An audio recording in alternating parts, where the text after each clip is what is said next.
There are numerous and helpful ways to manage your sales team in Unleashed. First up, you'll need to set them up in the system.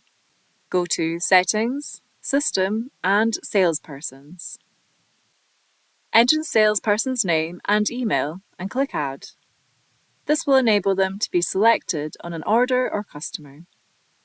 You can change the name or email of a salesperson by clicking on that field and editing it. Please note that for historical reasons, you cannot delete a salesperson once they have been created, but you can rename or obsolete the field instead. Let's take a look at a sales order where we can add our salesperson.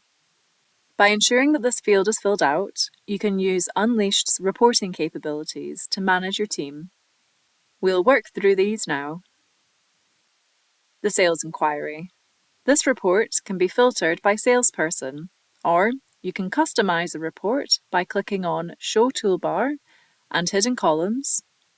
From here, drop the salesperson column onto the grid layout, or drag here to group by salespersons for a better view of your sales team's performance. Using your custom dashboard, you can create some really useful tailored widgets and visuals that show you the data and insights that are important to you as a salesperson or for your team. Here's an example. You could set it to see every salesperson in your team, with multiple widgets for each salesperson for a specific date range set. Meaning you could create filters to allow you to see at a glance how your team is performing this month and how Joe Bloggs' pipe is building ahead of month end.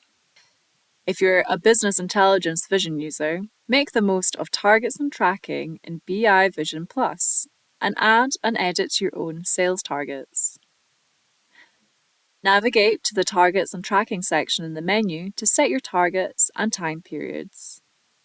You and your team can also receive regular emails to see how you're tracking by clicking on the Notification tab, naming your report, deciding when and how frequently you'd like it, and selecting People and Content. Another way to manage your sales team is by setting up permissions under Security Settings. Go to Settings, Security, and select Role Permissions. From here, you can create roles for specific teams.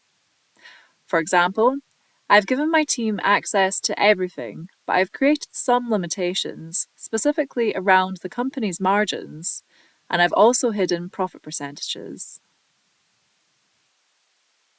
The main thing I use it for as a sales leader is to stop things from being modified, so I can control the fact that they can't edit a sales order discount or the pricing. There you have it. Thanks for watching.